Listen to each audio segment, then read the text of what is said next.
अस्सलामु अलैकुम वरहमतुल्लाहि वबरकातुहू। उम्मीद है कि आप तमाम ही हज़रात खैरियत से होंगे।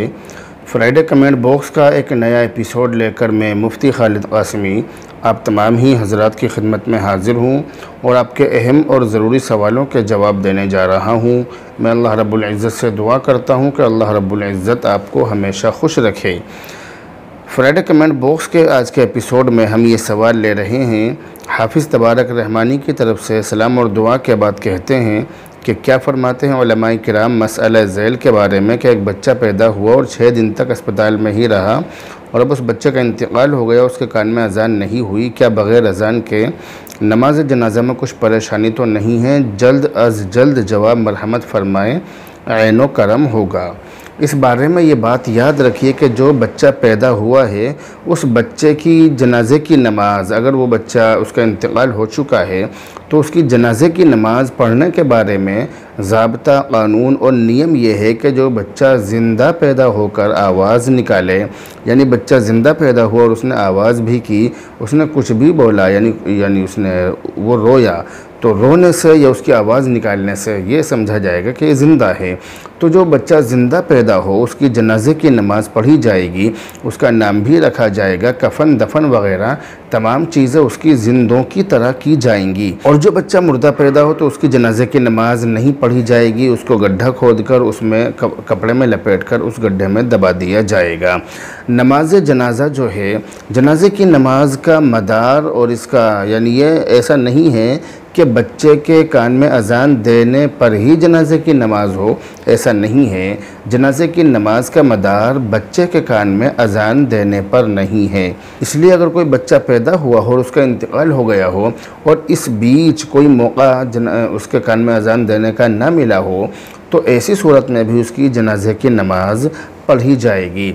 अगर उसके कान में अज़ान देने का मौका नहीं मिला तो कोई बात नहीं है। अब उसके इंतकाल के बाद उसके कान में जो अज़ान है और जो तकबीर है वो नहीं की जाएगी, तो अज़ान वग़ैरह उसके कान में नहीं पढ़ी जाएगी। बस अब उसके साथ में मुर्दे जैसा मामला किया जाएगा, यानी नमाज जनाजा वग़ैरह वग़ैरह ये तमाम चीज़ें उसके साथ की जाएंगी। तो सवाल का जवाब आप अच्छी तरह से समझ गए होंगे कि अगर किसी बच्चे के कान में अज़ान न दी गई हो और उससे पहले ही उस बच्चे का इंतकाल हो जाए तो भी उस बच्चे की जनाजे की नमाज़ पढ़ी जाएगी। मुझे उम्मीद है कि इस मसले को आप बहुत अच्छी तरह से समझ गए होंगे।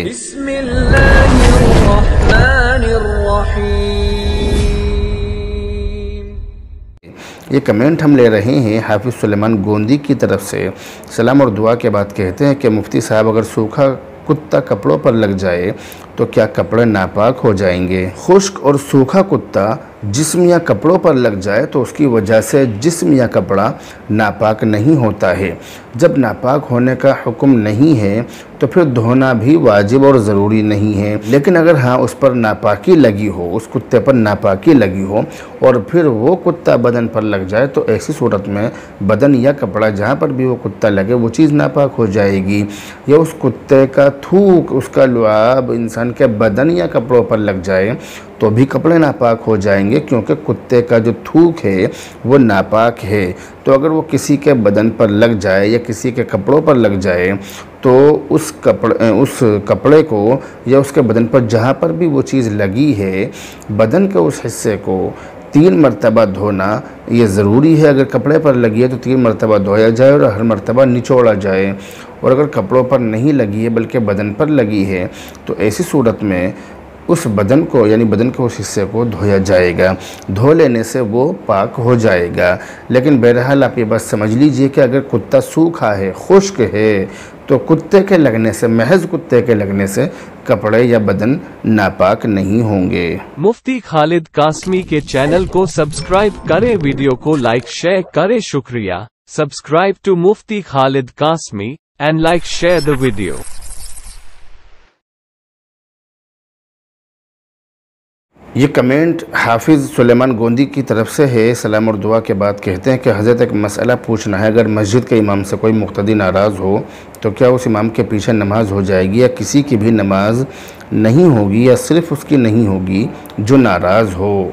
याद रखिए कि अगर किसी मस्जिद का इमाम बद अखलाक है या इसके अलावा कोई और वजह है कि जिसकी वजह से मुक़्तदी उससे नाराज़ हैं, कुछ मुक़्तदी उससे नाराज़ हैं, तो फिर सबूत के साथ उस जो वजह है उस वजह को पेश करें। इमाम साहब बद अखलाक हैं तो उनकी बद अखलाकी पेश करें, या कुछ और शरई वजह है, कोई और शरई ऐसी बात है कि जो शरीयत के एतबार से गलत है और वो उन साहिब के अंदर पाई जाती है, तो ऐसी सूरत में आपकी ज़िम्मेदारी ये बनती है कि आप उस कमी को और उस जो गलती है उसको सबूत के साथ पेश करें।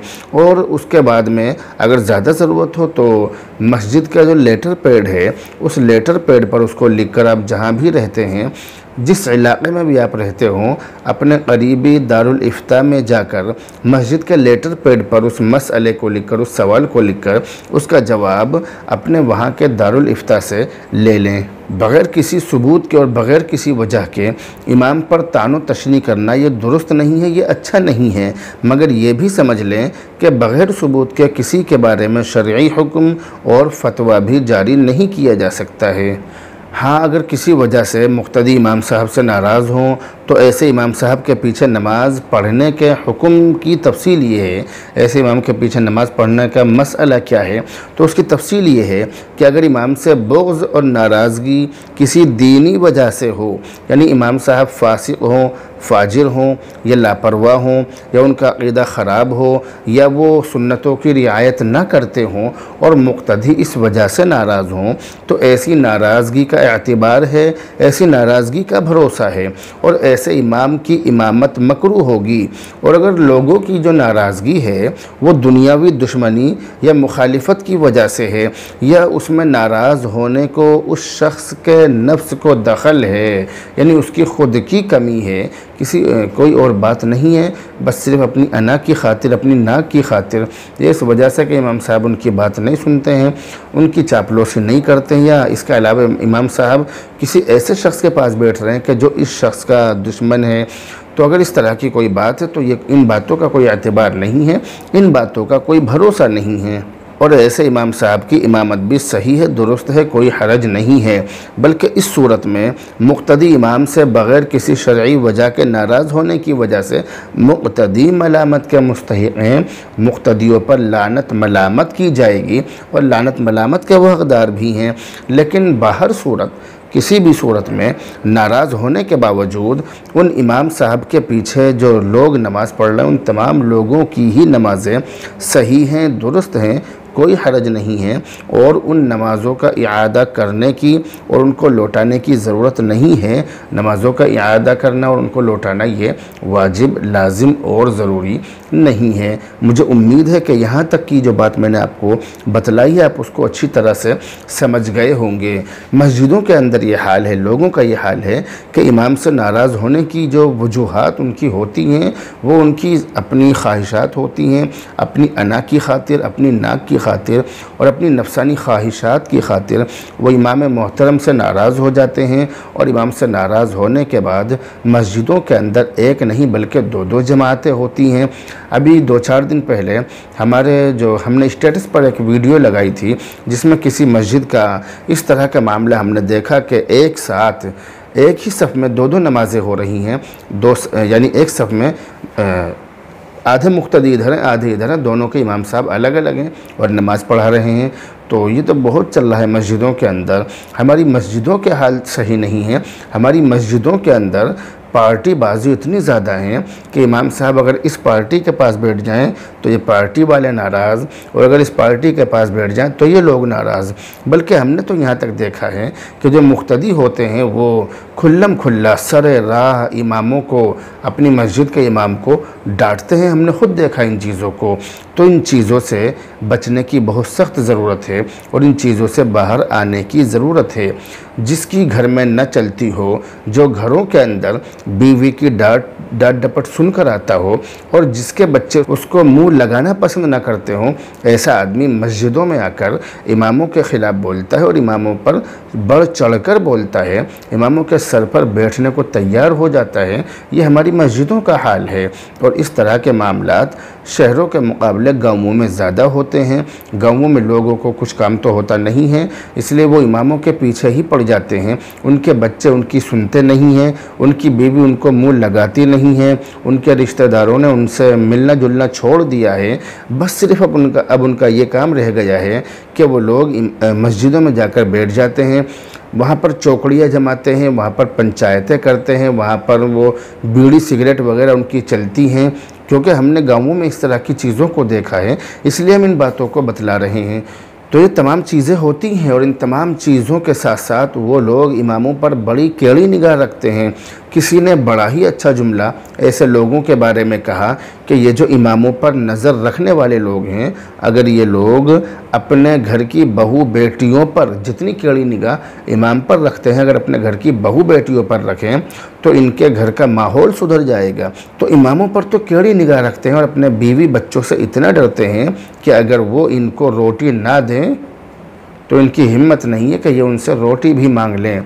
बल्कि एक साहब के बारे में हमें पता चला, किसी गांव की बात है, गांव का नाम बताने की ज़रूरत नहीं है, ये पता चला कि उनको घर में रोटी कुत्ते की तरह मिलती है। कुत्ते की अपने इलाके में इज़्ज़त है, मगर उन साहब की घर में इज़्ज़त नहीं है। और उनके बारे में हमने पता लगाया, हमें पता चला कि वो मस्जिद में जाकर इमाम साहब को, यानी इमाम साहब पर सवार होते हैं, उनको उल्टा सीधा कहते हैं, उनसे नाराज़गी का इजहार करते हैं और उनको धमकियां देते हैं इमामत से निकालने की, यहाँ तक कि उन्होंने इमाम साहब को इमामत से निकाल भी दिया। तो इस तरह के लोग हमारे समाज में, हमारे माशरे में बहुत सारे हैं, बहुत ज़्यादा हैं और हर मस्जिद में इस तरह के लोग होते हैं। लेकिन जैसा कि साइल ने सवाल किया है कि अगर इमाम साहब से कोई शख्स नाराज़ हो तो उस नाराज़ आदमी की नमाज उन इमाम साहब के पीछे हो जाएगी या नहीं, तो नमाज तो हो जाएगी, लेकिन दिल में जो आपका कीना कपट है, दिल में जो आपके बुग़्ज़ है और दिल में जो आपने बदगुमानी पाल रखी है इमाम मोहतरम के बारे में, तो उस बदगुमानी का, उस बुग़्ज़ का और उस दुश्मनी का आपको बहुत ज़्यादा गुनाह मिलेगा। एक बात ये भी समझ लें कि अगर मुक़्तदी इमाम की नाराज़गी की वजह दीनी या शरई बतलाते हैं और उन इमाम साहब के मुक़्तदी ज़्यादा हों तो सिर्फ 2-4 मुक़्तदियों का एतराज़ और नाराज़गी का एतबार नहीं होगा, कोई भरोसा नहीं होगा। लेकिन अगर एतराज़ करने वाले ज़्यादा हों मगर वो जाहिल और दीन से नावाकिफ़ लोग हों तो उन लोगों का भी एतबार नहीं होगा। लेकिन हाँ, अगर इल्म व फ़ज़ल वाले लोग भी उनका साथ दें तो ऐसी सूरत में उन इमाम साहब की इमामत मकरूह होगी, वरना आम तौर से मुक़्तदी किसी न किसी बात पर इमाम से नाराज़ होते रहते हैं। हालांकि इमामत एक अज़ीम शान मनसब है और उस मनसब के अहल शख्स के एहतराम करना मुसलमानों पर लाजिम है और ज़रूरी है। उस पर बिला वजह तानो तशनी करना या उसको तंग करना ये बिल्कुल भी दुरुस्त नहीं है। अब इसी के साथ साथ मैं एक बात बतलाना बहुत ज़्यादा ज़रूरी समझ रहा हूँ और वो बात यह है, और इस बात को सुनने के बाद हमारे बहुत सारे लोग मुझ पर एतराज़ करेंगे, लेकिन मैं इन बातों से कोई टेंशन नहीं लेता। जिसे एतराज़ करना है करो, जिसे जो कहना है कहो। ये जो बरेलवी लोग होते हैं जो कब्रों की पूजा करते हैं, इमाम अहमद रज़ा ख़ा बरेलवी के मानने वाले जो लोग हैं जिनको बरेलवी कहा जाता है, हमारे देवबंदी लोग उन लोगों को गुमराह कहते हैं, बरेलवी लोगों को। ये बात सीधी सी है और ये बात सब लोग जानते हैं। लेकिन हमारे एक साथी, मेरे एक साथी जो मेरे साथ में तकरीबन 2002 में पढ़ते थे, वो मेरे साथी आजकल इधर अमरोहा की साइड में, मुरादाबाद की साइड में किसी जगह पर रहते हैं, एक जगह पर, और वो बार बार मुझे बुला रहे हैं, लेकिन मेरे पास जाने का यानी मुझे वक्त नहीं मिल रहा है। लेकिन इंशाअल्लाह ताला मौका मिलते ही मैं वहाँ पहुँचूँगा। लेकिन वो जो मेरे साथी हैं आजकल उनके दाढ़ी के बाल सफ़ेद हो चुके हैं, हालांकि उम्र में मुझसे बहुत ज़्यादा छोटे हैं, मगर बात यह है कि वो जो हमारे साथी हैं वो बहुत ज़्यादा हालात का शिकार हुए थे अपने ज़माने में। बहुत ज़्यादा उन्होंने ज़िंदगी के उतार चढ़ाव देखे तो बहुत जल्दी उनके बाल सफ़ेद हो गए। लेकिन बहरहाल हम उनसे फ़ोन पर बात करते हैं, वीडियो कॉलिंग पर भी बात करते हैं, वीडियो कॉल वगैरह सब चीज़ें होती हैं। तो हमें ये एहसास हुआ, हमें ये पता चला उनकी बातों से कि उनके जो मानने यानी उनके जो मुक़्तदी हैं वो मदरसा भी चलाते हैं, बरेलवी हो गए हैं। वो पहले देवबंदी थे, हमारे साथ पढ़ते थे, लेकिन वो बरेलवी हो गए हैं। वही लंबी वाली टोपी, वही सब बरेलवी वाला हुलिया। तो बहरहाल उनका नाम ज़ाहिर करना मुनासिब नहीं है, लेकिन बतलाने का मकसद ये है कि उनके जो मुक्तदी हैं और उनके जो साथ के लोग हैं, आसपास के लोग, पड़ोसी वगैरह जितने भी उनके साथ में हैं, मदरसे के ताल्लुक़ से हों या मस्जिद के ताल्लुक़ से, वो उनकी बहुत ज़्यादा इज़्ज़त करते हैं। हालांकि वो सिर्फ़ हाफिज़ हैं, और वो भी कैसे हैं मुझे मालूम है, कैसे हाफिज़ हैं मुझे मालूम है, किस तरह के हैं, यानी कितना उनके कुरान करीम याद है और क्या क्या वो सब चीज़ें मुझे मालूम है। लेकिन बहरहाल वो लोग अपने इमामों की बहुत इज़्ज़त करते हैं। इसी तरह से हम लोग देखते हैं कि ये जो बरेलवी लोग होते हैं, ये इनके जो उलमा हैं, चाहे वो कुछ पढ़े यानी थोड़ा बहुत पढ़े लिखे हों, कोई हाफिज़ है, कोई कारी है, उनकी भी बहुत ज़्यादा इज़्ज़त करते हैं। हमारी जो हमारे देवबंदी लोग हैं, इनके यहाँ पर अगर कोई सबसे बड़ा मुफ्ती आज़म आ जाएगा, उसकी भी ये लोग इज़्ज़त नहीं करेंगे। जो इज़्ज़त होनी चाहिए वो इज़्ज़त नहीं करेंगे। ये हाल है हमारा। इसी तरह से हमारे जो गैर मुस्लिम भाई हैं, चाहे वो किसी भी धर्म के मानने वाले हों, हमारे नज़दीक यानी हम लोग कहते हैं कि ये तो काफिर हैं और ये तो गलत हैं, ये तो गुमराह हैं, ये तो जहन्नम में जाएंगे। ये बात हम लोग कहते हैं, अल्लाह के नबी की हदीस भी कह रही हैं ये चीज़ें। लेकिन बहरहाल बतलाने का मकसद ये है कि हम सब की नज़रों में ये लोग गलत हैं, गुमराह हैं, काफिर हैं, लेकिन ये लोग अपने धर्म गुरुओं के साथ में कितना अच्छा बर्ताव करते हैं और किस तरह से उनको हाथों पर लिए फिरते हैं, बकौल आपके कि वो गुमराह हैं, फिर भी वो उनको लिए फिरते हैं, बहुत ज़्यादा इज़्ज़त करते हैं, एहतराम करते हैं। हमारा ये हाल है हम लोगों का कि अपने इमामों के और अपने उलमा के इतने पीछे पड़े रहते हैं कि इमाम, उलमा और अइम्मा तौबा करके ये तौबा कर लेते हैं कि हमें अपने बच्चों को तो इस लाइन में डालना ही नहीं है। हम अपने बच्चों को तो दुनियावी लाइन में डालेंगे, इमामत और मुदर्रिसी वगैरह में नहीं डालेंगे। इतना बुरा हाल है हमारी इन मस्जिदों का। तो बतलाने का मकसद ये है कि ये जो उलमा है, इनको बचा लो, इनकी हिफाजत कर लो, वरना आने वाले वक्तों में हम तो दुनिया से यानी चले जाएंगे। हमारे बाद की जो नस्लें आएंगी, उन नस्लों को याद रखना, जनाजे की नमाज़ पढ़ाने वाले उलमा और जनाजे की नमाज़ पढ़ने वाले लोग मयस्सर नहीं आएंगे, याद रखना मेरी बात। तो बहरहाल बतलाने का मकसद ये है कि लोगों का ये काम है, बहुत सारे लोग इस तरह के होते हैं कि खामखा इमाम के पीछे पड़ जाते हैं, खामखा बग़ैर किसी बात के, कोई बात नहीं होती, कोई वजह नहीं होती। हमारे पास भी इस तरह के लोग आते हैं। जो गाँवों के लोग होते हैं, उनकी आदत होती है अपने इमामों को डांटने की। तो हमारे पास भी इस तरह के लोग आते हैं, रौब बनाना चाहते हैं, लेकिन हमारे सामने अल्लाह का शुक्र है कि रौब किसी का चलता नहीं है, क्योंकि हम नियमों पर चलने वाले इंसान हूँ।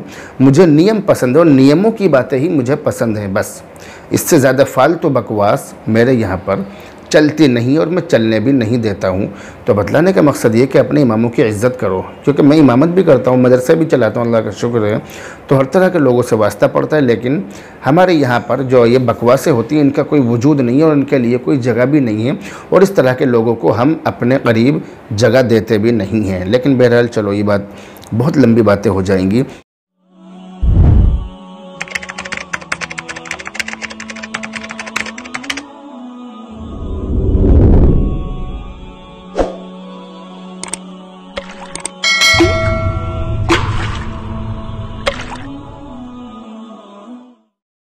अब ये कमेंट हम ले रहे हैं इरम हाशिमी की तरफ से। सलाम और दुआ के बाद कहती हैं कि मुफ्ती साहब, मर्द का बग़ैर किसी उज़्र के घर में नमाज़ पढ़ना कैसा है?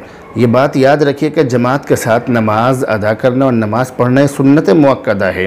ये हुक्म के अतबार से वाजिब के करीब है। बग़ैर किसी उज़्र के और बग़ैर किसी मजबूरी के मर्द के घर में नमाज़ पढ़ने से नमाज की जो फ़र्ज़ियत है वो तो अदा हो जाएगी, ज़िम्मे से फ़र्ज़ तो उतर जाएगा, मगर इसकी आदत बना लेना ये बहुत बड़ा गुनाह है।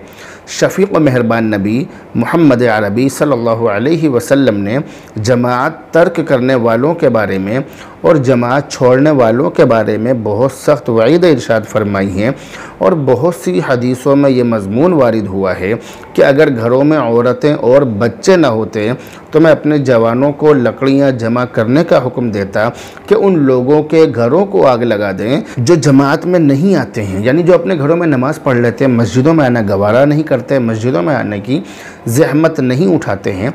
वो लोग, उन लोगों के घरों को मैं आग से जला दूं, ये मैं चाहता हूँ, मगर घरों में औरतें हैं, बच्चे हैं, बूढ़े हैं, इसलिए मैं इस काम को नहीं कर सकता। और हज़रत अब्दुल्ला बिन मसऊद रज़ी अल्लाह ताला अन्हु फरमाते हैं कि अल्लाह के नबी अलैहिस्सलातु वस्सलाम के ज़माने में या तो खुला हुआ जो मुनाफिक था वो जमात छोड़ता था, या फिर ऐसा मरीज़ कि जो 2 आदमियों के सहारे भी ना आ सकता हो, ऐसा मरीज़ नमाज छोड़ता था, या कोई खुल्लम मुनाफिक। वरना मरीज़ भी 2 आदमियों के सहारे से घिसटते कदमों के साथ मस्जिद में आता था और नमाज़ पढ़ता था, जमात में शामिल होता था। इसी तरह से हज़रत अब्दुल्ला इब्ने उम्मे मक्तूम रज़ी अल्लाह ताला अन्हु ने अल्लाह के नबी अलैहिस्सलातु वस्सलाम से अर्ज़ किया, अल्लाह के रसूल, मदीने में तकलीफ़ देने वाले जानवर और दरिंदे बहुत हैं और मैं नाबीना आदमी हूँ, क्या मेरे लिए जमात छोड़ने की कोई रुख्सत है? तो आप अलैहिस्सलातु वस्सलाम ने फरमाया कि क्या तुम हय्या अलस्सलाह और हय्या अलल फलाह सुनते हो? तो उन्होंने अर्ज़ किया कि हाँ सुनता हूँ। तो अल्लाह के नबी अलैहिस्सलातु वस्सलाम ने इरशाद फरमाया कि फिर तो आपको आना होगा, आपको आना पड़ेगा। इसलिए मर्द के लिए बग़ैर किसी उज़्र और मजबूरी के घर में नमाज का मामूल बनाना ये गुनाह है। मस्जिद में ही जमात से नमाज अदा करनी चाहिए, लेकिन हाँ अगर कभी कभार जमात के बग़ैर आदमी रह जाए, जमात से नमाज न पढ़ सके और दूसरी मस्जिद में जमात मिलने की उम्मीद ना हो, जमात मिलने का मौका ना हो, तो फिर घर ही में नमाज पढ़ सकता है, फिर कोई हर्ज नहीं है। मगर इसका मामूल बनाना ये अच्छी बात नहीं है। उम्मीद है कि आप इस मसले को अच्छी तरह से समझ गए होंगे। मुफ्ती खालिद कासमी के चैनल को सब्सक्राइब करें, वीडियो को लाइक शेयर करें। शुक्रिया। Subscribe to Mufti Khalid Qasmi and like share the video.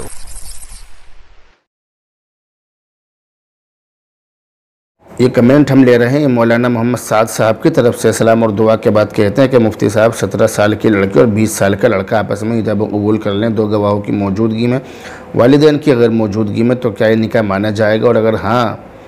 और हाँ अगर निकाह हो गया तो क्या वालिदैन उस निकाह को फस्ख कर सकते हैं या नहीं? मुफस्सल मुदल्लल जवाब मरहमत फरमाएँ। याद रखिए कि आक़िला बालिग़ा लड़की वली के बग़ैर अपनी मर्ज़ी से निकाह कर सकती है, लेकिन ये पसंदीदा और मतलूब नहीं है। शरीयत में ये पसंदीदा है और ये मतलूब है कि वली की इजाज़त से निकाह किया जाए। बहुत सी अहादीसों में वली की इजाज़त के बग़ैर लड़की के किए हुए निकाह को बातिल करार दिया गया है। हनफिया के नज़दीक अगरचे बातिल नहीं है, सेहत की शराइत के साथ निकाह सही हो जाता है, निकाह मुनक़िद हो जाता है, लेकिन बहरहाल ये मुस्तहसन और पसंदीदा नहीं है कि लड़की आज ख़ुद इक़दाम करे, ख़ुद आगे बढ़कर अपना निकाह कर ले। ये कोई अच्छी बात नहीं है, पसंदीदा नहीं है। उस लड़की को चाहिए कि निकाह का मामला अपने जो वली हैं, जो औलिया हैं, उनके हवाले कर दे, उनके सपुर्द कर दे। अगर लड़की ने अपनी मर्ज़ी से गैर कुफू में निकाह कर लिया तो ऐसी सूरत में वली को एतराज़ करने का हक़ भी होता है। यानी अगर वली चाहे तो शरई अदालत के ज़रिए से, शरई पंचायत के ज़रिए से उस निकाह को ख़त्म भी कर सकता है। इसलिए समझ लीजिए कि वली की इजाज़त के बग़ैर निकाह नहीं करना चाहिए, और जब माँ बाप ज़िंदा हों तो उनकी इजाज़त और मशवरे से शादी करें, क्योंकि ये बात आप भी जानते हैं, मैं भी जानता हूँ कि माँ बाप अपनी औलाद के हक़ में बहुत ज़्यादा शफ़ीक़ और मेहरबान होते हैं और मसालिह से खूब वाकिफ़ होते हैं। किस चीज़ में क्या मसलिहत है, किस बात में क्या नुकसान है, इन तमाम चीज़ों को वो अच्छी तरह से जानते हैं। उन तमाम चीज़ों को हम नहीं जानते, मगर वो जानते हैं। दुनियावी उतार चढ़ाव, बातों के हेर फेर को जो माँ बाप हैं वो अच्छी तरह जानते हैं, क्योंकि उन्होंने एक दुनिया देखी है, उन्होंने ज़माने देखे हैं, ज़मानों के उलटफेर उन्होंने देखे हैं, हज़ारों लाखों करोड़ों लोगों से वो मिल चुके हैं और समाज में किस तरह से रहना चाहिए, क्या क्या बातें होती हैं, क्या क्या चीज़ें होती हैं, उन तमाम चीज़ों को वो अच्छी तरह से जानते भी हैं। इसलिए वो अपनी शफ़क़त, मोहब्बत और तजर्बे की बुनियाद पर बेहतर रिश्ते का इंतखाब करते हैं, बेहतर रिश्ता पसंद करते हैं। अगर लड़की को अपनी पसंदीदा लड़के से निकाह करना हो, अपने पसंदीदा लड़के से शादी करनी हो, तो माँ बाप से बताकर उनकी इजाज़त और रज़ामंदी से करना चाहिए। उनकी रज़ामंदी से करने में क्या परेशानी है, तो उनकी रज़ामंदी से करें। छुपकर शादी करने की क्या ज़रूरत है? उनकी रज़ामंदी से शादी करें और शादी करनी चाहिए, और शादी तो ऐलानी और खुल्लम खुल्ला करनी चाहिए।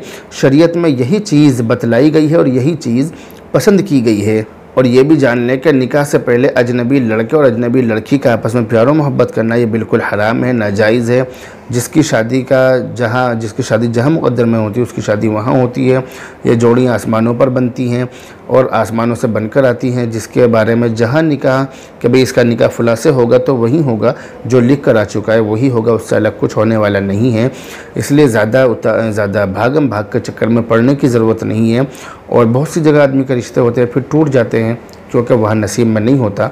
रिश्ता वहीं होता है जहाँ नसीब में होता है, निकाह वहीं होता है जहाँ नसीब में होता है। तो रिश्ते तो बहुत सारी जगहों पर होते हैं, लेकिन निकाह वहाँ होगा जहाँ की जोड़ी लिखी हुई होगी। उम्मीद है कि आप इससे सहमत होंगे, मुझे उम्मीद है कि आप इससे सहमत होंगे, आप मेरी बातों से इत्तिफाक रखेंगे, मुझे पूरी उम्मीद है।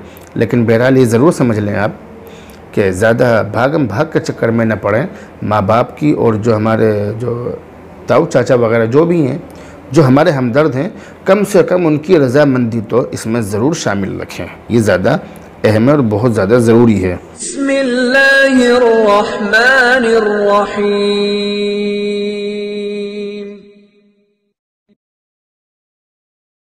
अब ये कमेंट हम ले रहे हैं कारी मोहम्मद आरिफ मुजफ्फरनगरी की तरफ से। ये कारी आरिफ साहब है, मुजफ्फरनगर में ये एक मदरसे में रहते हैं, मोहतमिम हैं या क्या है ये मुझे इल्म नहीं है, लेकिन बहरहाल वहाँ रहते हैं। इन्होंने ये सवाल भेजा है।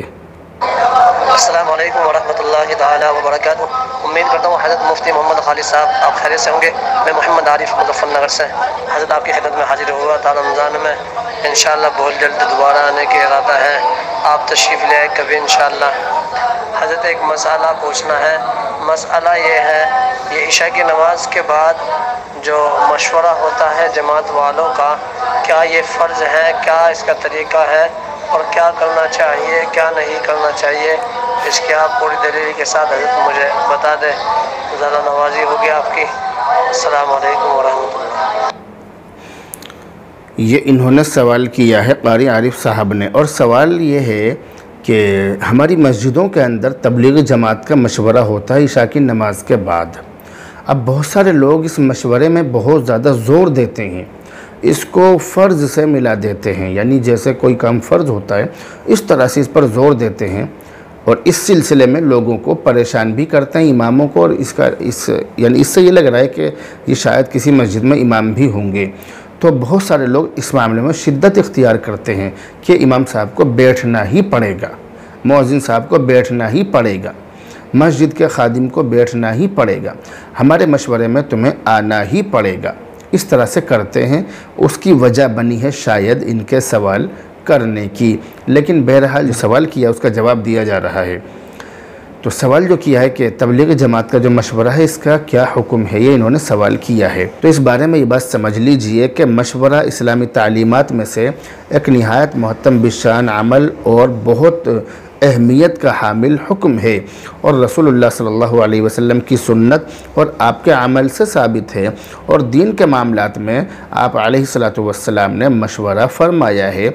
इसके बारे में बहुत सारी हदीसें हदीस की किताबों के अंदर मौजूद हैं। आप ये भी समझें कि सहाबा किराम से भी मशवरा साबित है, उन्होंने अपने दुनियावी मामलात में अल्लाह के नबी अलैहिस्सलातु वस्सलाम से मशवरा किया है और मशवरा फरमाया करते थे। ख़ुद सहाबा किराम आपसी मामलात में मशवरा करते थे, आपस में भी मशवरा करते थे।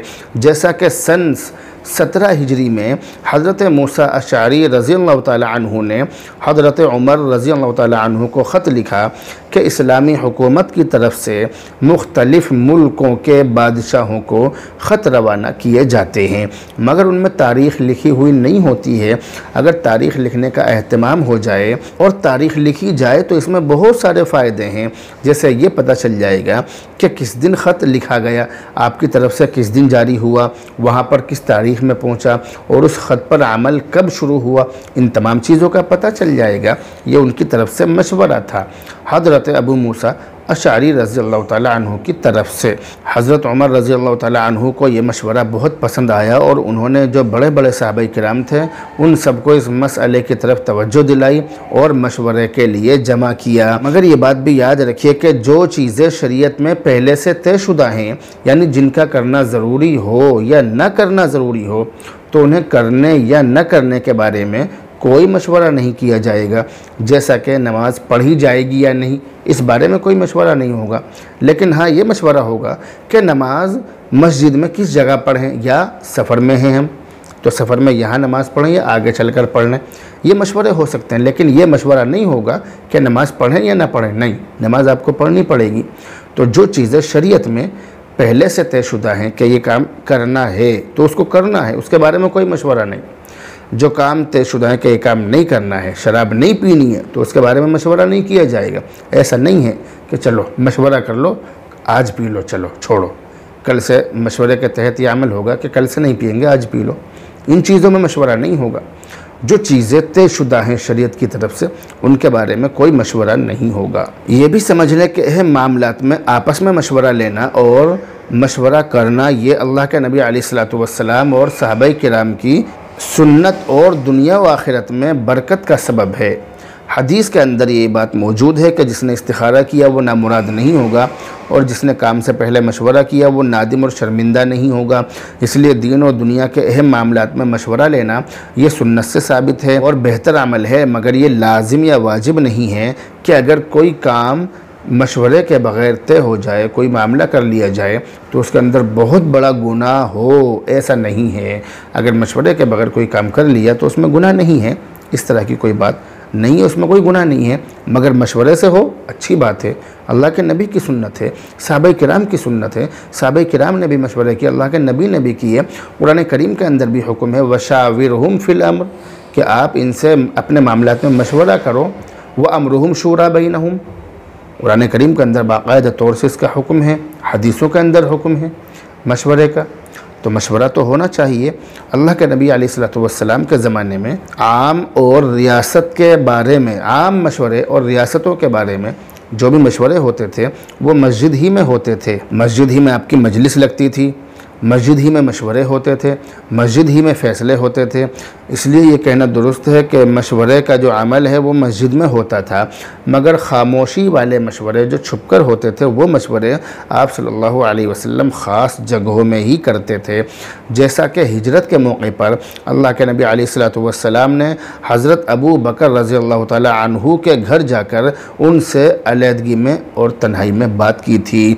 तो ख़ुलासा ये निकला कि मशवरा करना सुन्नत है, लेकिन फ़र्ज़ या वाजिब नहीं है। मगर ये बात भी समझ लें कि जो मशवरे तबलीगी जमात के होते हैं ये इस तरह के मशवरे होते हैं कि आज हमने ये किया है, कल ये करना है, आज हमारी ये कारगुजारी रही है, आज हमने पूरे दिन ये काम किए, फ़लाँ से मुलाकात की, इतने लोगों से मुलाकात हुई, उनमें से इतने लोग नमाज के लिए आ गए, इतने घरों में तालीम हो रही है, इतने आजकल तो माशाअल्लाह ये बहुत बड़ी अच्छी बात है कि तबलीग जमात ने जो मशवरा होता है उसके अंदर एक कॉलम और बढ़ा दिया है, और वो है कि मरीज़ की इयादत कितने लोगों ने की। बहुत अच्छी बात है, ये भी बढ़ा दिया, बहुत अच्छी बात है। मरीज़ की इयादत भी होनी चाहिए, ये सुन्नत भी है। तो इस तरह से मेहनत कर रहे हैं तबलीग जमात के लोग। इसी तरह से एक चीज़ और बढ़ा दी कि किस किताब की तालीम हो रही है। यानी हमारे जो अकाबिर हैं तबलीग जमात के, उनकी निगाह यहाँ तक है कि उस किताब की तालीम हो कि जिसका हम यानी मशवरे से जो तय हो जाए, ये नहीं कि जिसके मन में जो आया कर लिया, नहीं, ऐसा नहीं। जो अकाबिर के हैं, जो बड़े उलमा के, उनके हिसाब से चलना चाहिए। इसी तरह से एक खाना और है उसके अंदर कि भाई कितने घरों में तालीम होती है। ये खाना, ये तो पहले से चल रहा है ये वाला खाना, तो ये चीज़ तो घरों की तालीम पर भी ज़ोर है। तो तबलीग जमात का जो मशवरा होता है वो कोई गलत नहीं है, बहुत अच्छी बात है, होना चाहिए, हर मस्जिद में होना चाहिए। तबलीग जमात के जो मशवरे हैं ये होने चाहिए, और इनसे यानी ये मशवरे दीन के हिसाब से हों, यानी अपनी अना इसमें शामिल ना हो, किसी की बुराई करना मकसद ना हो, किसी को तकलीफ़ पहुंचाना मकसद ना हो। अब हमारे मशवरों में जो नए नए लड़के बैठते हैं वो क्या कहते हैं, जी वो तो शराब पी रहा था कल, अजी वो तो जुआ खेल रहा था। ये चीज़ें नहीं होनी चाहिए। हमारे फला भाई है, उससे और मुलाकात कर लो, इस तरह से आप बात कर लें। किसी के गुनाह को खुल्लम खुल्ला ज़ाहिर ना करें, किसी को रुस्वा ना करें।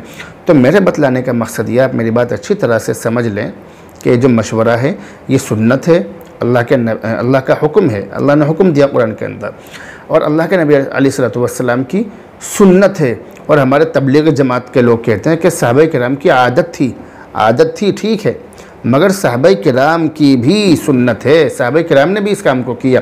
सुन्नत के माने तरीक़ा, तो सहाबाए किराम ने भी इस चीज़ को किया। और आज तक चला आ रहा है।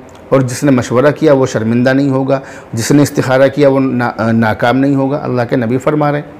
तो मशवरा होना चाहिए, करना चाहिए, मगर किसी को उसमें बैठने पर मजबूर नहीं करना चाहिए। ये भी समझ लें, किसी को उसमें बैठने पर मजबूर नहीं करना चाहिए कि आपको भी बैठना पड़ेगा। बल्कि हम तो, मैं जब तबलीग जमात का जो मशवरा होता है, मैं जब यानी ऐलान दिया जाता है कि भाई आज मुफ्ती साहब ऐलान करेंगे, तो मैं ऐलान में ये कहता हूँ कि अगर कि हमारा मशवरा 10 मिनट होगा, बस 10 मिनट या 15 मिनट, तो अगर किसी के पास आधा मिनट हो, आप समझ लें बात को, मैं ऐलान करता हूँ, अगर किसी के पास 15 मिनट नहीं सिर्फ आधा मिनट हो तो आधा मिनट मशवरे में बैठो, चले जाओ, कोई बात नहीं, हम आपको रोकेंगे नहीं। जिसके पास जितना वक्त हो मशवरे में बैठो, और मशवरे में से जब आपका जो वक्त है वो ख़त्म हो जाए आप चले जाओ। मैं इस तरह से लोगों को जोड़ता हूँ, एक नहीं दो नहीं, तकरीबन 30 लोग हमारे मशवरों में जुड़े हैं, 30 लोग। बहुत सी मरतबा ऐसा होता कि 2 लोग भी नहीं जुड़ पाते, लेकिन जब हम इस तरह से काम करते हैं तो 30 लोग, 50 लोग जुड़ते हैं।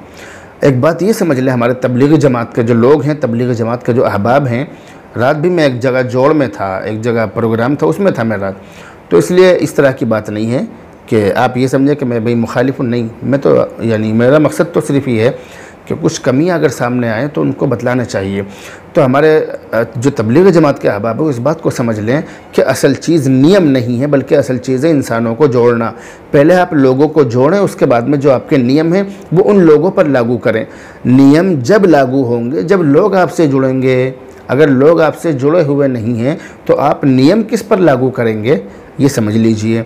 तो पहले लोगों को जोड़ें, थोड़ा थोड़ा जोड़ें, आहिस्ता आहिस्ता जोड़ें। अल्लाह के नबी अलैहिस्सलातु वस्सलाम ने पहले लोगों को जोड़ा, उसके बाद उनको थोड़ा थोड़ा दीन सिखाते रहे और उनको अपने साथ मिलाते रहे। नतीजा ये हुआ कि जो जान लेने वाले थे वो जान देने वाले बन गए। तो बहुत सारी बातें हैं। तो पहले लोगों को जोड़ें, मोहब्बत से अपने करीब लाएँ, उसके बाद उनको उन पर आहिस्ता आहिस्ता जो जिम्मेदारी है वो आहिस्ता आहिस्ता डालें, तो इंशाअल्लाह ताला बहुत बड़ी कामयाबी हम लोगों को इसके अंदर मिल सकती है। बहरहाल बातें तो बहुत सारी हैं और जितनी बातें मैं करता रहूँगा बात में से बात निकलती रहेगी, इसलिए मैं अपनी बातों को यहीं ख़त्म कर रहा हूँ। और मैं आपको ये बतलाना ज़रूरी समझ रहा हूँ कि आप लोग दीन से जुड़ें, अपने दीन की मेहनत करें, अपने उलमा से जुड़ें, इन बातों का आप ध्यान रखें।